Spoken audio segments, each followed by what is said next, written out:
আসসালামু আলাইকুম everyone, welcome back to my channel Odisha Pakshala. হাজির হয়ে গেলাম সকালের জন্য খুবই মজার সহজ একটা নাস্তার রেসিপি নিয়ে। আজকে মাত্র 1 কাপ আটা দিয়ে সকালের জন্য ঝটপট একটা নাস্তা তৈরি করে নিয়েছি। খেতে যেমন মজার তেমনি তৈরি করাও খুবই সহজ। তো আশা করছি আপনাদের কাছেও খুবই ভালো লাগবে। তাহলে চলুন দেখে নিই কীভাবে তৈরি করছি আজকের নাস্তাটা। রেসিপি তৈরির শুরুতে বলে নিয়ে নিচ্ছি 200 গ্রাম আটা। আমি এখানে আটা নিয়েছি, চাইলে কিন্তু ময়দাও নিতে পারেন। নিয়ে নিলাম স্বাদ মতো লবণ। এখন ভালো করে মিশিয়ে নিয়ে এর ভিতরে দিয়ে দিচ্ছি নর্মাল পানি। অল্প অল্প করে পানি দিয়ে ব্যাটার তৈরি করে নিচ্ছি। আর হ্যাঁ, এই ব্যাটারটা কিন্তু এমনভাবে তৈরি করতে হবে যেন এর ভিতরে কোনো দলা না থাকে। এই জন্য একটু সময় নিয়ে তৈরি করতে হবে। প্রাথমিকভাবে ব্যাটারটা তৈরি করে নেওয়া হয়ে গেছে। এখন এটা এক সাইডে রেখে চুলায় প্যান দিয়ে প্যানে নিয়ে নিচ্ছি টমেটো। একটা টমেটো 4 ভাগে ভাগ করে নিয়েছি।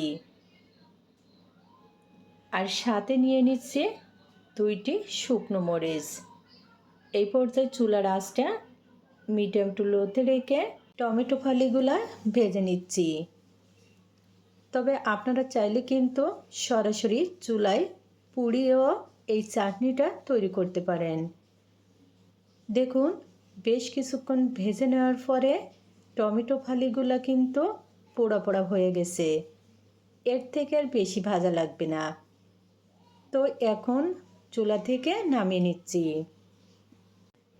ঠান্ডা করে নিয়ে একটা মিক্সার গ্রাইন্ডারে নিয়ে নিচ্ছি পেস্ট তৈরি করার জন্য।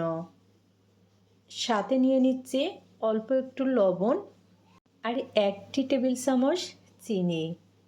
এই চাটনিতে চিনি দিলে কিন্তু খেতে চাটনিটা অসাধারণ টেস্টি হবে।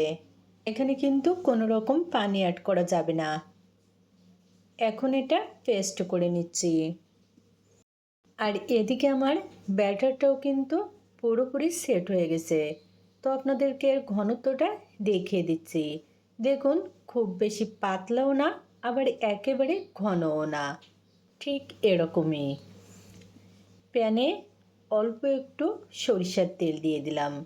দিয়ে দিচ্ছি 1/2 টেবিল চামচ সরিষা, 1/2 টেবিল চামচ জিরা, আস্ত জিরা। 30 সেকেন্ড মতো পরে এখন এর ভিতরে দিয়ে দিচ্ছে কয়েকটি তুলসী পাতা। তুলসী পাতার ফ্লেভারটা কিন্তু আমার কাছে খুবই ভালো লাগে, এর জন্য এই ফোড়নে দিয়ে দিলাম। তবে চাইলে কিন্তু আপনারা স্কিপ করতে পারেন। এখন এর ভিতরে নিয়ে নিচ্ছে টমেটোর পেস্ট। চুলার আঁচটা লোতে রেখে 2 মিনিট মতো নেড়ে চেড়ে নিব, অর্থাৎ পানিটা না শুকানো পর্যন্ত নেড়ে চেড়ে নিব। এভাবে টমেটোর চাটনি তৈরি করে আপনারা কিন্তু ভাতের সাথেও খেতে পারেন। অসাধারণ মজার হয়ে থাকে। দেখুন, টমেটোর ভিতরে যে পানিটা ছিল সেটা কিন্তু একেবারে টেনে গেছে। এর থেকে আর জাল করার দরকার নেই। তো এখন চুলা থেকে নামিয়ে নিচ্ছি। চুলায় প্যান দিয়ে প্যানে 2-1 ফোঁটা তেল দিয়েছি। এখন ব্রাশের সাহায্যে এরকম চারিদিকে ছড়িয়ে নিচ্ছি। প্যান ভালোভাবে গরম হয়ে গেছে। ব্যাটার দিয়ে দিচ্ছি। 1 চামচ ব্যাটার দিয়ে দিচ্ছি। তবে ব্যাটার দেওয়ার পরে কিন্তু আমি এই ব্যাটার মেলে দিব না। এখন একটা ঢাকনা দিয়ে 2 মিনিটের জন্য ঢেকে দিচ্ছি। এর পর্যায়ে কিন্তু চুলার আঁচটা মিডিয়াম টু লোতে রাখতে হবে। 2 মিনিট পরে ঢাকনা তুলে নিচ্ছি। দেখুন, উপরটা কিন্তু শুকিয়ে গেছে। উল্টে নিলাম। অল্প একটু তেল নাস্তার চারপাশ দিয়ে নিচ্ছি। এতে করে নাস্তাটা খেতে আরও বেশি টেস্টি হবে। আজকের নাস্তাটা কিন্তু একেবারে তৈরি করা সহজ। চাইলে কিন্তু আপনারা সকালের জলখাবারের জন্য এই রেসিপিটা তৈরি করে নিতে পারেন। ফাইনালি নাস্তায় খুবই সুন্দর কালার চলে এসেছে। আর সেই সাথে দেখুন ভালোভাবে ভাজাও হয়ে গেছে। তো এখন নাস্তাটা তুলে নিচ্ছি।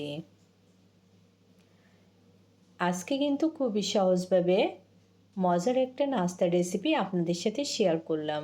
আশা করছি খুবই ভালো লেগেছে।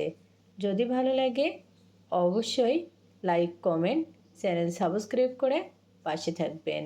আর যদি ফেসবুক থেকে দেখে থাকেন তাহলে পেজ ফলো করার অনুরোধ জানাচ্ছি। আবারও দেখা হবে নতুন কোনো রেসিপি নিয়ে। আল্লাহ হাফিজ।